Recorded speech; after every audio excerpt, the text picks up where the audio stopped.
back in the day. You get that case control. You go in and you get every parameter. If there's 100, if there's 1,000, it doesn't matter. And then go in and then you break it down. What does this really mean? Like I'm reading it, it says it's supposed to be at the, 40 bar, 20 bar, 10, whatever the temperature, you know what I mean? What does that really mean? If you don't know, then you go ask somebody, and that's where you start to learn. And that, I think the biggest thing, and I think the evolution of supermarket refrigeration is going to, my goal is to help more of the guys on the control side. Cause I think a lot of people struggle, especially like the older guys, because they're coming from the mechanical world, right? I go in and I adjust it and something happens. That doesn't happen when you get a full complex system with VFDs, all electronic valves, capacity control compressors. So it's I think it's important to take the time to figure that out. And now there's so many controllers. So Kevin, welcome to the Refrigeration Mentor Podcast. How you doing, brother?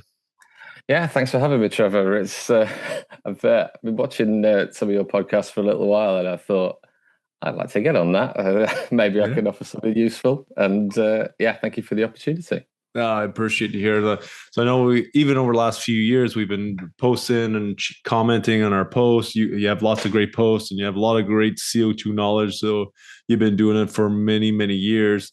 Why don't you tell us a little bit about your backstory? Because I know you started in refrigeration a long time ago. You put a lot of work in the field.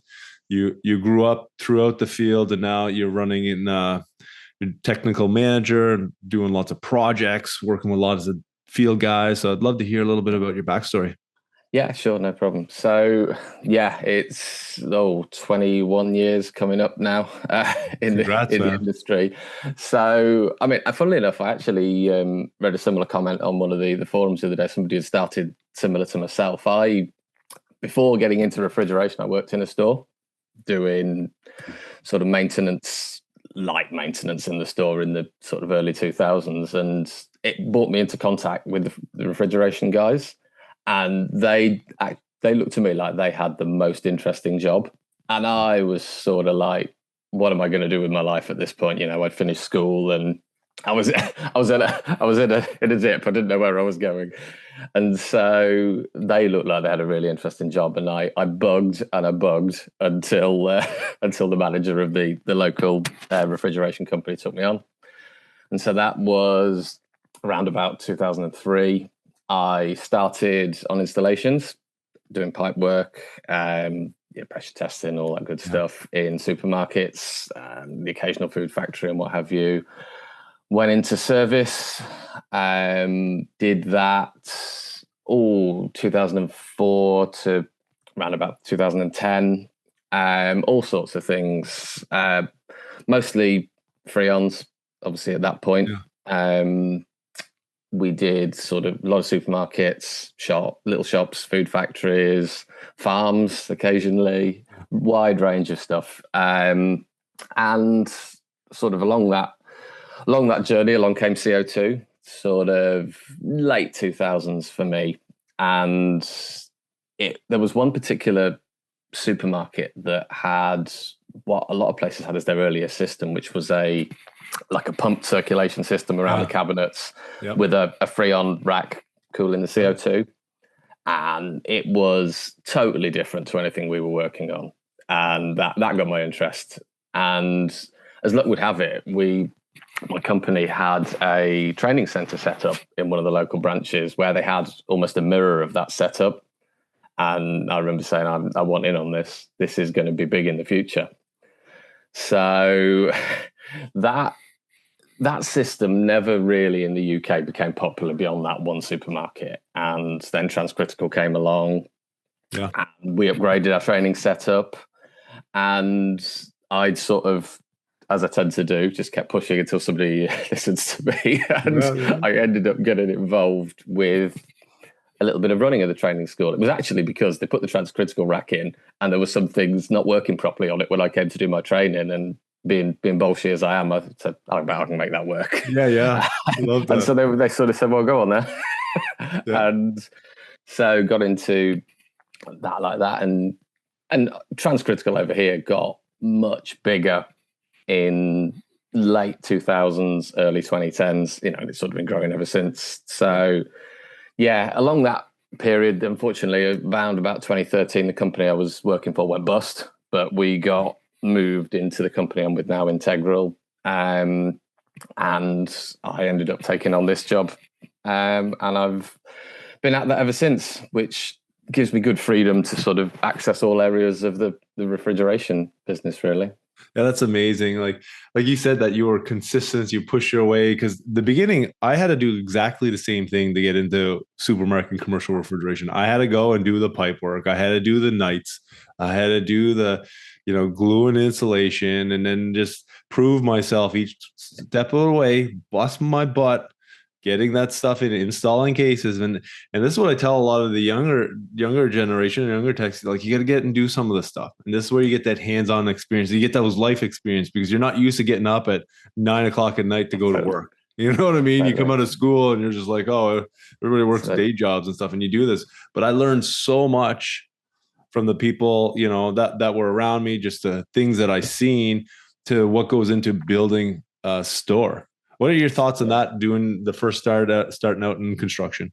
I think that is 100% the best way to do it. And it's funny you saying how your experience of it was very much similar to mine. So I stepped out of working, early starts, 6 o'clock or whatever, as what you consider an early start before you get into refrigeration, and working in the store. And my first week in refrigeration, I walked into the office and the manager said, "Go home, you're on nights." And I was on nights for the next 3 months. Yep. And to say it's a bit of a culture shock is probably an understatement, But no, I do think it is the best way to approach the industry, because often if you start on service and service is all you've ever done, you tend to, what's the best way to put it? A lot of people are scared of doing the brazing, for example, or not sure how to bend the pipe, or whatever the best way to put the system together. And whilst you're doing that construction side of it, you don't necessarily learn everything about how the system works. What you do learn is how to put it together, and what you like to see. Even silly things like identifying pipe sizes. I'm more rusty than I once was, but obviously when we were doing it every day, I could look at that and go, that's 2 5/8, or that's 5/8, without even giving it a second glance. And that's, it's things that you get from doing that side of it, isn't it? And it's the work ethic, isn't it? Because like you say, it's the hours you have to keep and the timescales you're working to. Yeah. And I had this conversation with lots of people, and there's lots of service people. No way, I would never go in and do that. But I know for sure all the people that I know who started out in construction, they're some of the top service technicians that I know, and the top refrigeration technicians I know across the world. They can do both. They can go and do construction, they can go do service, and that's just making you better, well-rounded. So I like hearing that. So in the field for many years, then you moved into working kind of the training center role. I seen secondary systems back in say 2011, 2010. I worked on glycol systems, but not really CO2 pump system, but it was around 2011, 2012. So tell me a little bit about your training experience, that unit that you seen that wasn't working right, and you were curious. This is important in refrigeration. The more curious you are, the better you're going to be. So the training rig, it was, as I say, originally designed to be, it was like a little mini supermarket. There was a cold store, there was like 5 or 6 cases, and there was the rack and the pump station in the middle. And originally it was a R407F rack, if I remember correctly, or 407A. And then they cut that out and put the transcritical rack in there. But because it was actually designed to be a copy of something we put into a major department store in the UK, and they wanted to sort of double up and use the training on both. And so it had backups for everything. So the thing that I saw to start with is the receiver pressure control valve, the flash tank control valve, was the electronic one wasn't working, and it was purely running on the mechanical backup valve. And I was sort of like, well, why is it running on that one? And why is the other one valved off? And so it doesn't work. And and like I say, that sort of got me like, well, it should work. Why is it not working? And it was, I know you've done some podcasts with RDM. It was a very early RDM CO2 pack controller on it. And it was it was just the way that it had been wired and configured that it couldn't run. So I was sort of like, yeah, let me at it then. Yeah.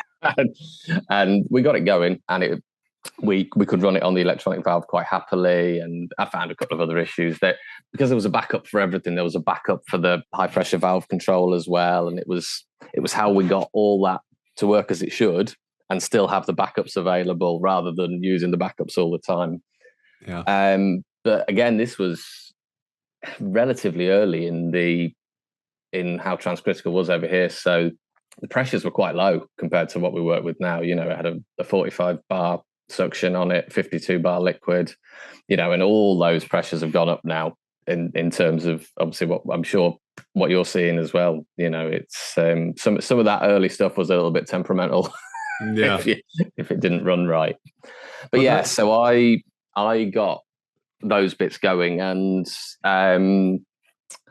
there was 2 or 3 guys, really good guys, running the training school on a daily basis, and it just so happened that none of them were available at one point. This is before the training course was formalized by City and Guilds. This is when we were one of the few providers operating CO2 training, but it was our design course.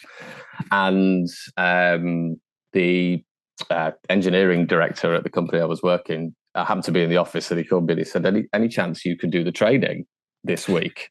I was like midway between, yeah, go on then, and complete fear. And I was like, yeah, I like wrote him an email back going, I can, but please understand, I've not done this before, blah, blah, blah. And he said, yeah, fine, go do it. So hand on heart, Trevor, it probably wasn't the best course I've ever delivered.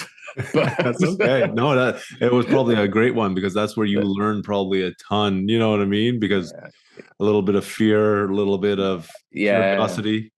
It's so we shared it out for a while then after that with who was available to do the training. Eventually it got formalized into City and Guilds structure, and you had to undertake a training qualification to lead it. And I stayed on it, assisting on it during that period, but because I couldn't sit the full training course, I just wasn't in a position to do it. But yeah, I stayed involved with it until we shut it down then in the sort of like 2014, 2015. Cool. But it was a good thing to do. A lot, I would say, of that time, probably 60, 70% of those who were doing CO2 training came through our training course. Awesome. Yeah. We've been... the reason we stopped doing it really was that we'd done basic training along with the other providers for everyone, and it needed to evolve. It needed to become more a fault-finding training centre, where you could take that next step. Yep. And that would have took a lot of investment, and there wasn't enough market for it really. Yeah, definitely. And that's the thing. I think in training and sharing that knowledge with others, you learn so much more. I don't think people understand the amount of things that you have to do as a trainer, instructor, or a lead hand or lead technician. Because when someone asks you a question and you don't know it, you'd be like, I don't know. You got to go do the research, and then you got to go find out, and then you got to play around with it. Then you got to break it sometimes a little bit, and then you got to fix it, and then you got to, you know what I mean? And it just gives you a deep, in-depth thing. If it's on electrical, if it's on controls, if it's on piping, whatever it is. So that's pretty amazing. So you evolved from there. That's back 2015, 2014, 2015. Yeah. And then you got into more of a technical manager role. Is that correct? That's right. Yeah. So it's my personality, Trevor. I bug people all the time. And I started saying, I'd been doing startups commissioning for a couple of years before that. And I started saying, I think there's a gap for me to do more. What can I do that's more? And I mean, if you want the actual truth, what happened was they said at the time, yeah, we can't really do anything for you at the minute. And I got a job offer to be a supervisor somewhere else. And the actual truth is I came back and said, I'm going to leave. I'm going to go be a supervisor somewhere else. And they said, well, we don't want you to leave. What can we do? And that's essentially where it came from. Yeah. But it did grow into an actual role, I like to think, where I could be useful. But I don't think I'm alone in that, to be honest. The industry is full of people who get a better job offer, and it sort of leads back to them staying, but with a different role, doesn't it? It's the way of the industry, really. Yeah, and I think that's one of the the issues is that a lot of people don't have direction for a technician. So a technician goes through his career and he starts building, or her starts to build up knowledge, and they do the construction, they do the service. But after 7, 8, 9 years, it's what's that next step? And a lot of people don't have that because they need the people to do the work. And this is where I'm working with a lot of contractors around the world, is like, you need that next step. Because for me, I love the field work. I love doing it. But as I got older, it was get harder, and I wanted another challenge. Yeah. And I completely agree. And even when I came off of doing service into doing startups, my conversation with my wife was, look, I don't hate doing what I'm doing now. I could continue to do it for however many years, but I just got that urge. I need to do something else now, to do more, and that's the thing, is it's really easy to stay in the role you're in when you like it. Yeah. And you've got to have that drive to want to move and do a bit more, take the risk. You might not be good at it. You might be good at it, but you don't, you've got to that point where you're good at what you're doing. It's taking that next step, isn't it?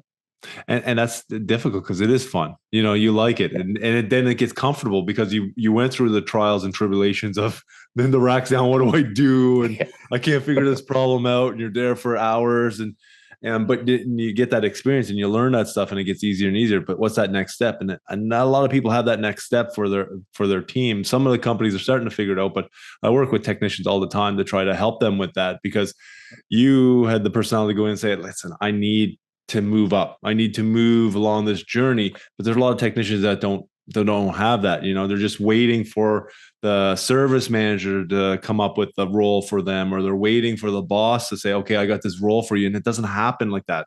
It just doesn't happen like that. No, it doesn't. And actually, the other thing you said before is completely right. When you do move into one of those roles, everything you tell those who you're supporting, you've got to be absolutely sure that's right, because that will become gospel amongst that team eventually. They'll pass it on, and they'll pass it on to somebody else, and they'll pass it on to somebody else. And if it's wrong, you've just sort of proliferated that wrong thing into your whole team, and you've got to be doubly sure, and that is, I think, one of the challenges when you do sort of take that step up. Yeah, and it's a lot of work. It's not easy. It's hard going from construction to service is super hard. Going from service to construction is super hard. Going from service to startup is super hard. Like, there's the processes are there, and we got to spend the time to learn it. It's like anything, it just takes time to do it. Get your hands dirty. So right now you're doing projects. You did tons of large industrial projects, CO2, Transcritical. Let's talk about some of that. So some of the learnings you had over your career, because you were into training, and I did a lot of training too. I still do training. So years and years, almost a decade now of training for me. And I learned a ton. So you start on one system, then you evolve your knowledge a bit more. But let's talk a little bit about your role in the technical manager side and starting to see these bigger projects. Yeah, sure. So, actually, we did our first 1 megawatt plus Transcritical in 2014, 2015, which was just when I was sort of moving into this role. And there were different limits to what there are now. And I don't just mean in terms of pressures and things. The size of equipment on Transcritical just wasn't the same. The first racks we put in on that project were based around the bits of 4-cylinder compressors. And you needed, I think we had 3 400 kilowatt racks and one about 300 kilowatt, and you needed 7 HT compressors to do that in those days, and there was a lot of learning about how to do things at the macro scale, because the Transcritical in the stores was smaller. So that then progressed to some of these. So that one you've got up there is a little store installation, actually, which was Aldi in the UK, and I know Aldi are putting CO2 in across the world now. Yeah. And actually, in a weird coincidence, or perhaps not a weird coincidence, the guy who was running refrigeration for Aldi in the UK at that point was the guy who I worked with when I started my career. Wow, awesome!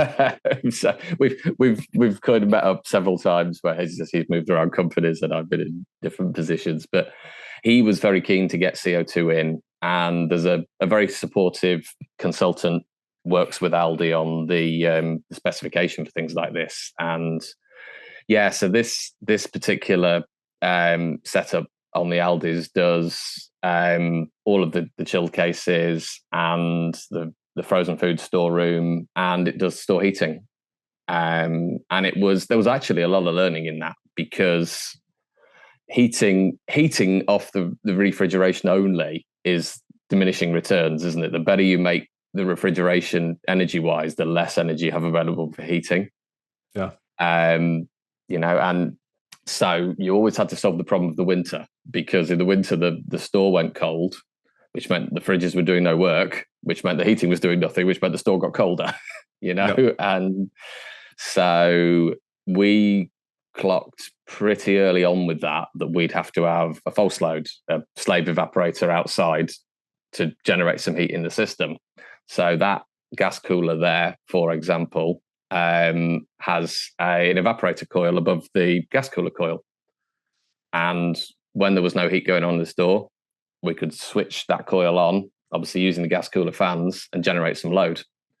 And obviously that's all great, because you can ramp your head pressure up then to generate your water temperature and all that good stuff. But you've got to have some load to do it. You know, you can do all the head pressure ramping and gas cooler bypass and all that stuff that you like. But if you've got no load, nothing's going to happen. It's just going to sit there going, what do you want to do next?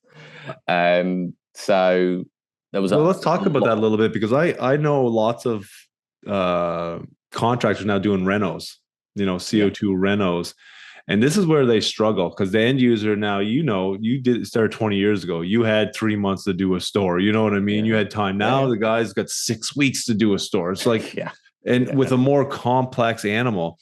And I talk to guys all the time. They're like, Trevor, I'm running into issues with low load situation. Everyone talks about the high pressure and in the summer and all worried about all this stuff. But it's the middle of the winter or low load situation that's the biggest problem. I'd love to dive into that a little bit more on, because I'm sure you've been involved with renos now over the years. And so you're going from, say, an HFC store, so a 407A, F, 404, doesn't even matter. And you're going to CO2. There's not like you can use some of the rack. It's like you're switching over to a brand new system. What are some of the things that you saw for these low loads? What are some of the things that you did to help it? Because what's happening is that the end user is saying to the contractor, we got product coming today. I'm like, we don't even have the cases. You got product coming today, you know. Yeah. And the store's like 50 degrees. So what are some of the things that you did to maybe mitigate some of that low load situations where the rack just won't start? Yeah. So the biggest thing with those in terms of needing the heating was to put the false load coil on. You don't get anything out of it like that. In the time period, you can see it when obviously the false load needs to defrost eventually, right? You know, because you're running that thing at like minus 15 evaporating, so it needs to defrost eventually, and you can see the rack just goes blah, and it'll stop. I mean, we generally found that the cabinet side of it will tick over.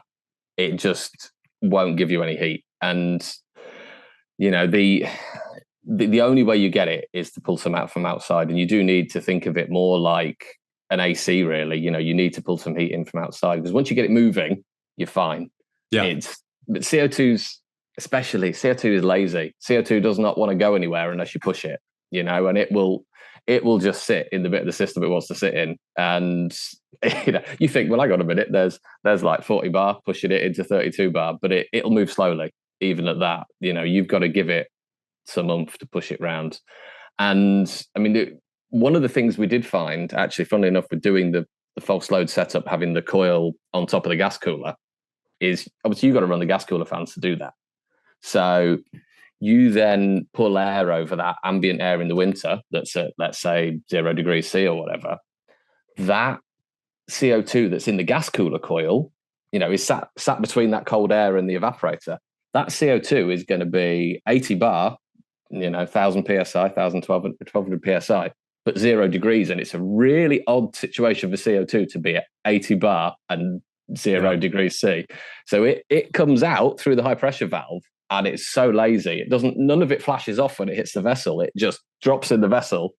And you don't, normally when you're doing that, you're generating a load of flash gas So your pack's got something to do. It's starting to run, but it's so lazy, it just drops in the vessel, and what you see is the receiver pressure, even though your system's feeding, comes down and down and down and down and down, and the system equalizes out.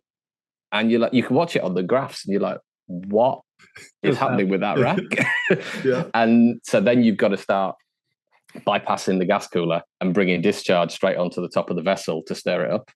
Yeah. But again, that's a bit of a black art, because if you just ram that bypass open, you'll just knock the pack over in 5 minutes. Yep. You know, you'll send it over on high intermediate pressure or high discharge because you give it way too much to do.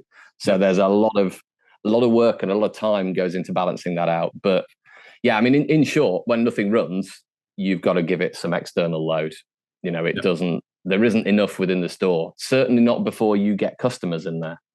Yeah. And that's the thing. And there's a lot of, this is new. You know, in Europe, it's been around for 20 years. Okay. And CO2 has been a long time, but it's still new for a lot of people coming in, depending on where you're at in Europe, in Australia, in Canada, because I've trained people all around the world and they worked on supermarkets, but this is another different animal. So even the older guys have been doing it for like 20 years. It's not like they can just jump in and help the younger guys if they've never worked on CO2 before. And then getting these projects, and I keep seeing it, is like the timelines are getting shorter and shorter. It doesn't even give them enough time to figure a lot of stuff. The product's outside. We got to get it in. Yeah. I mean, one thing that we did find doing really rapid turnaround projects like that is we got early on, myself and my colleague, into a couple of the first stores, so we could get parameter files sorted out.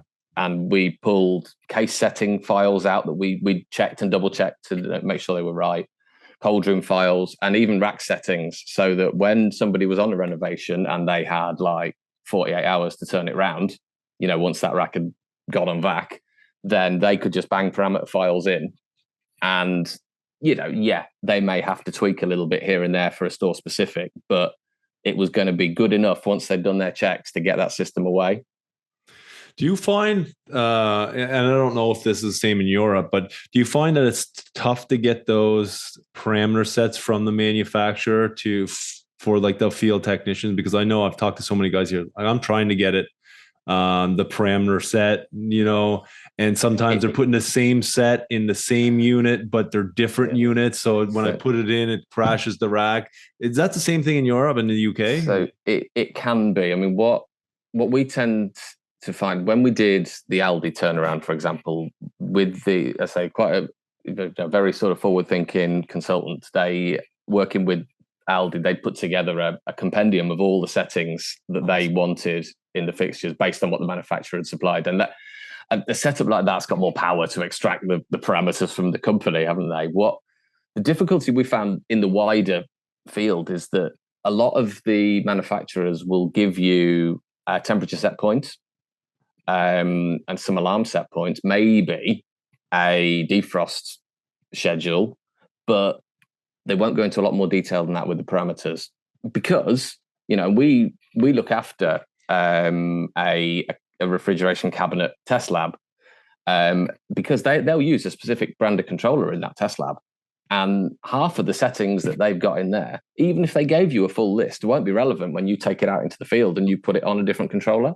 So they're going to give you at best a basic set, you know, your temperature set point, your number of defrosts per day, but that might not suit you when you get in the field. And of course, the other thing is that when that cabinet sat in the test lab, I'm not sure what the US/Canada standard is, but European standard ISO 3 for the cabinet, 60% humidity, 25 degrees.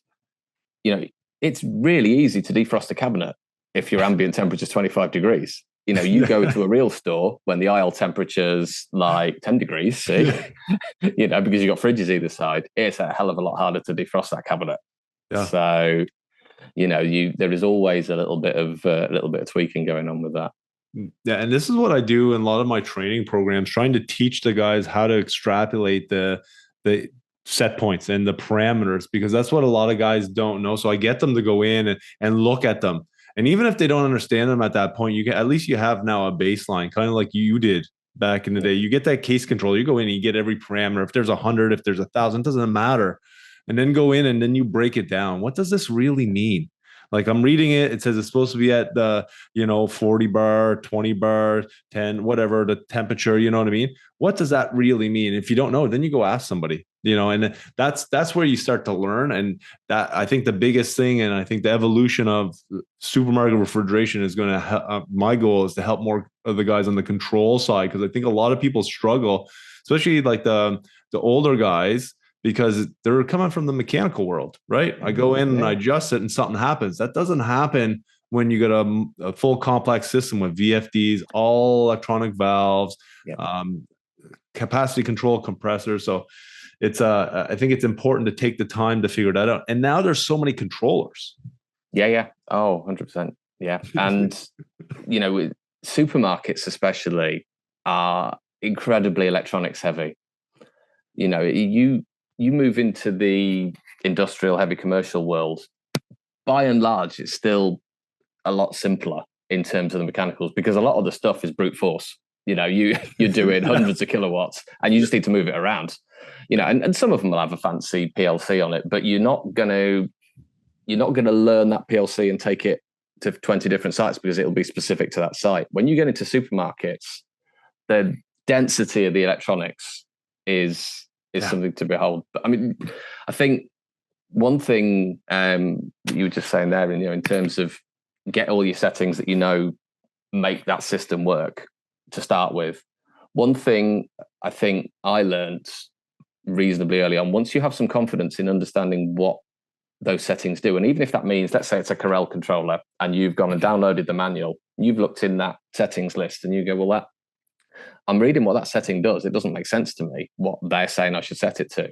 Don't be afraid to ask the question, because it's a bit like we were saying earlier, that may well have been set in that compendium or that settings list, like because of a misconception, because somebody said it was the right thing to do. And, if you're looking at it and it doesn't make sense, ask the question on it, because it may be somebody's just misinterpreted what it does, or they may be telling you to change a setting in every controller that makes absolutely no difference to the operation because that feature isn't enabled. But if you have to do that setting on 50 different controllers in the store, that takes time, and if you can leave it on the default because it makes absolutely no difference, then leave it on the default. That's, I think, the next level of understanding with it, rather get your basic settings, get it working. But then, if you get a chance to look at it and go, why is that happening? Why am I changing that for? Why am I configuring input 4? There's nothing wired to it. Then, let's have that conversation and make sure that you're not doing things for the sake of it, because especially on renovations, it's all time.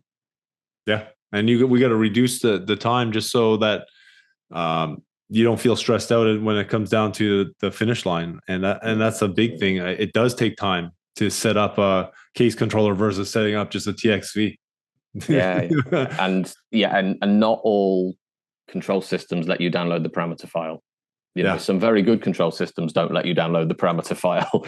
And, if you've got to do all those manually and you're putting in 5 that don't need to be there on 50 controllers, sometime you're investing in it. So. Yeah, no, exactly. So I think that's one of the big things that we will continue to evolve. I think we're going to, because it's not heavy in the trade schools here, even in North America. CO2, I think I train a lot of the people in CO2 rounds, but I think we need to get it more, and it will get more evolved here in the rest of the world. But there's only here, I think, 3,000 stores, out of the 50 or 80,000 stores or whatever across North America. So it's just still a small percentage. We still need to train all those other guys and people to work on supermarkets, which are still have an HFC. So there's a transition happening now. And I think the conversation we're having now in 10 years is going to be like, we're going to have more and more people, like potentially the same way it was in the UK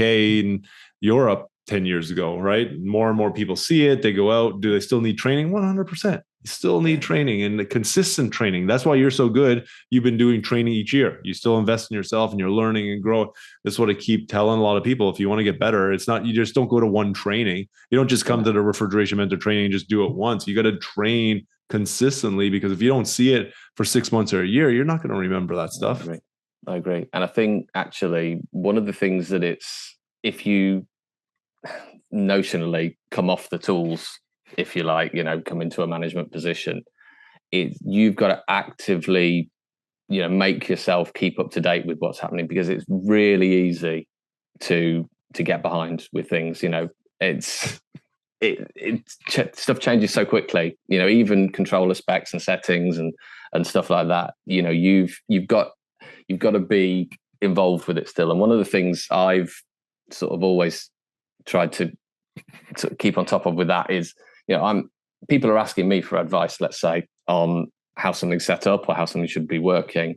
How can I, with confidence, give them that information unless I've witnessed it for myself on site or I'm up to date with it? And I think it can be really easy to get out. I've seen it with people. You get out of touch with reality and you start giving people information from 2-3 years ago. It's no use to them. Things have evolved in that time. It changes really quickly, especially in the CO2 fields. Yeah, and I'm seeing that here. Like I'm talking to people about like just even the regulation changes, and they're just like, what are, and it's just happening. It's just happening so fast where the manufacturers may know about it because they have to deal with it. They have to build the equipment towards it, but that information is not being passed down fast enough in the right ways. I see, because we're really good at talking internally. I was at an event this week, and it's great. All these people here, these managers, high level people, CEOs can talk about it and they hear about it, but it's not getting to the people that are dealing with it day to day a lot of the times. That's absolutely right. Absolutely right. Yeah, and it's getting that information to the guys who need it is really challenging. And it's multiple times you'll be a new controller comes out, new parameter list or upgraded parameters, and you can download it usually, but do you have to go into a secure area on a website to do it? Is it practical on the shop floor in a supermarket where you've got no signal on your phone? And it's how you keep passing that information through, isn't it? Yeah, and the thing is that we're there and already working. We're putting out a fire. We're trying to fix something, and people are expecting, learn on the job, learn hands on. But that's a stressful way to learn, and so you're not learning the full aspect of what you should be learning. And I see this time and time. I have a lot of technicians that I work with that know how to fix the problem, but they don't know why. Yeah.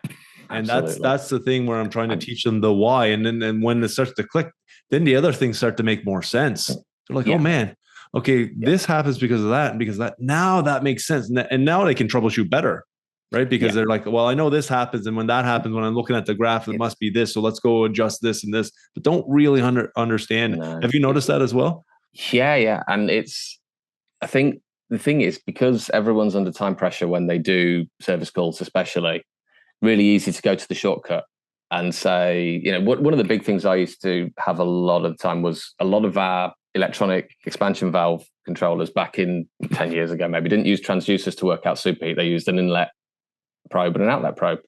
And we had a lot of customers where the inlet probe was prone to failure. And it's, it was well known that most of the time, if the inlet probe was reading high, you change that, problem goes away. But I don't think necessarily the knowledge of why that solved the problem was there, and I was really lucky when I was working in early years.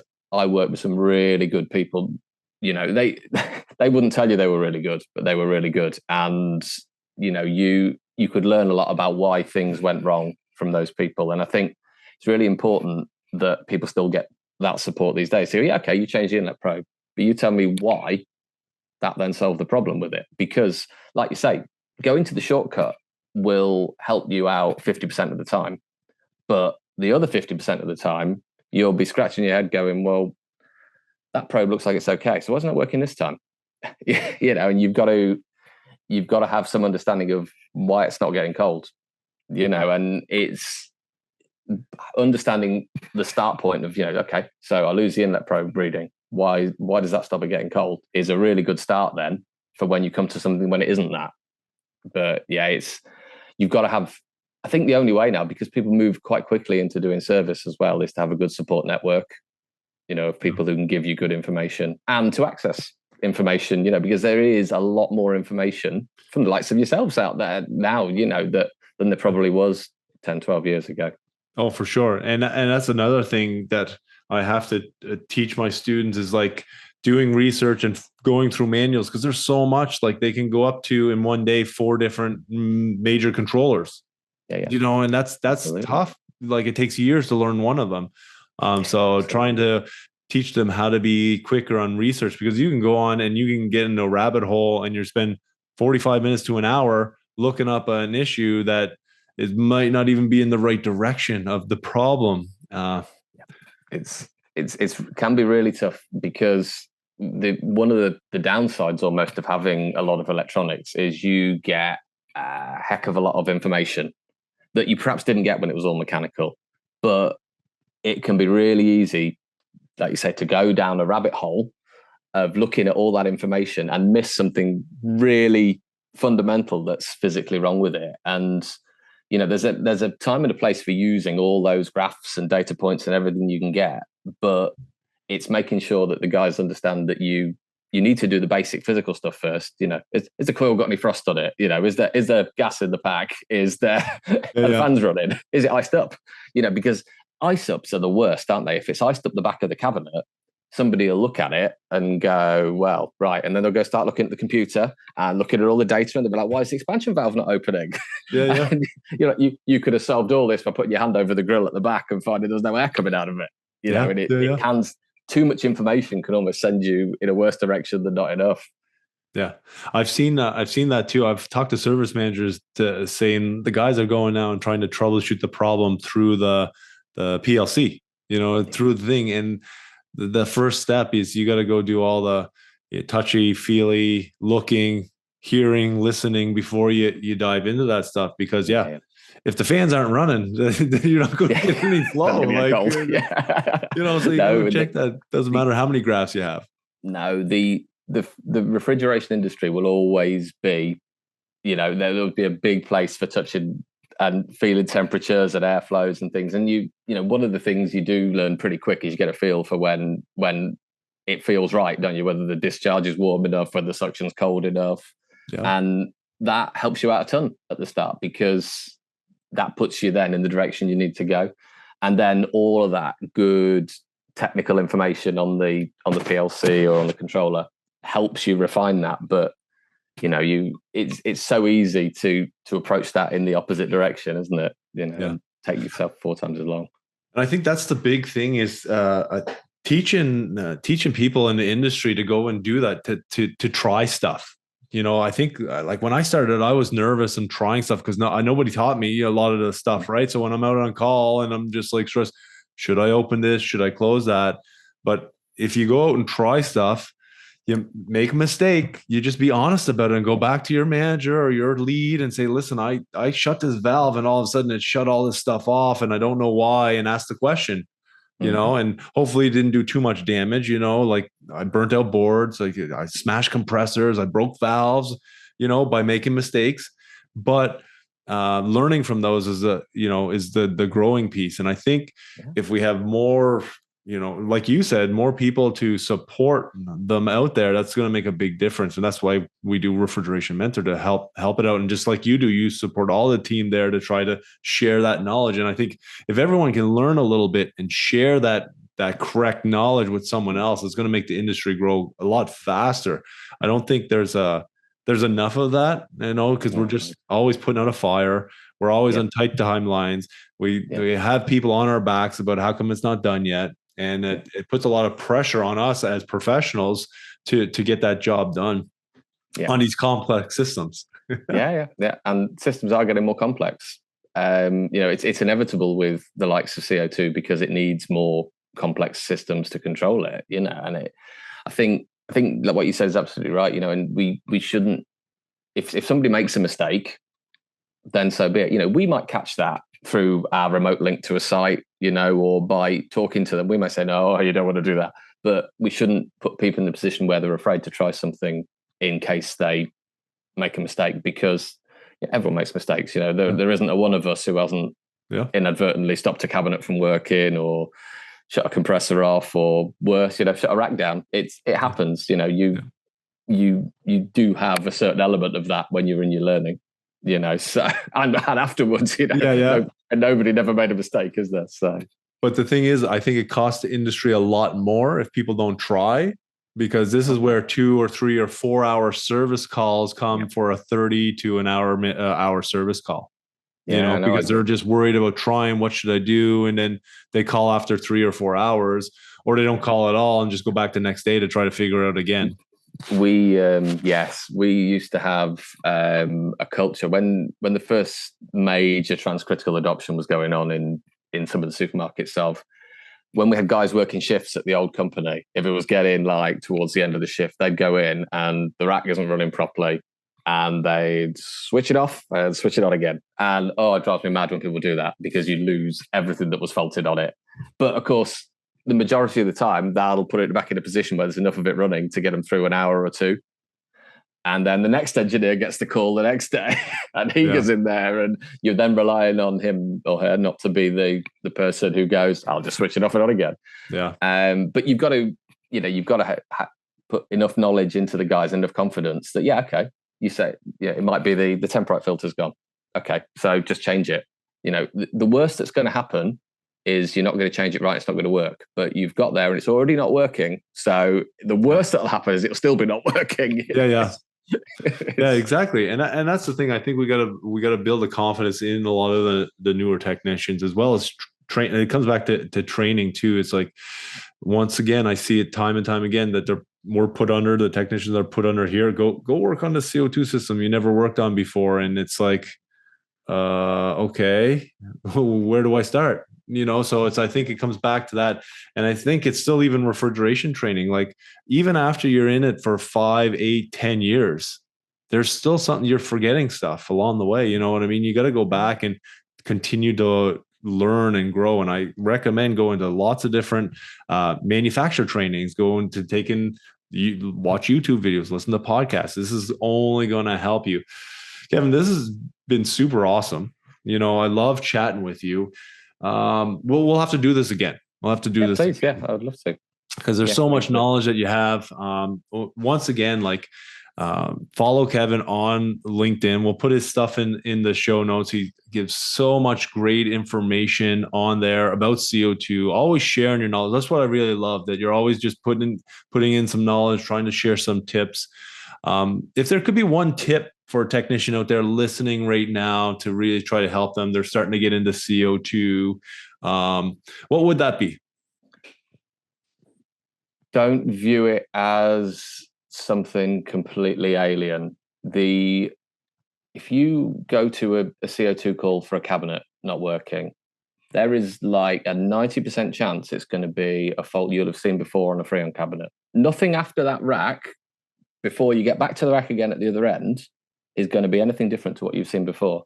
Don't go in thinking it's going to be a CO2 major specific drama, because 90% of the time it's something you've seen before, just with the different stuff going around the system. Approach it like that. The 10, 5, whatever % chance that it's a CO2 specific fault, speak to somebody who can give you some advice, but assume that it's going to be something regular, because it almost always is. Yeah, I love that. And the big thing is that 90% of the calls are the drains. It's a frozen up cabinet. Fans are failed, probes door gone, left open, expansion valves blocked. Yeah. All the same stuff.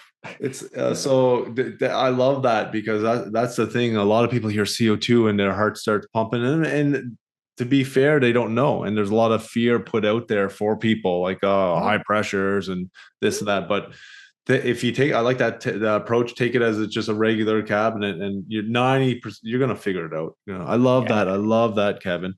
Any final thoughts? I think I'll just say thank you very much for having me on, Trevor. And I say if you want to do this again, I'm more than happy. We could go industrial. I love that. We should, because I'm seeing more and more of that. Big chillers, big heat pumps, and with CO2. I love it. It's super exciting. Then we're seeing bigger compressors, bigger valves coming out, and ejectors, all that cool stuff. Yeah. Kevin, I want to thank you so much for taking the time to hang out with us here at the Refrigeration Mentor Podcast, and we'll see you next time. No worries. Thanks, Trevor. Take care. Cheers.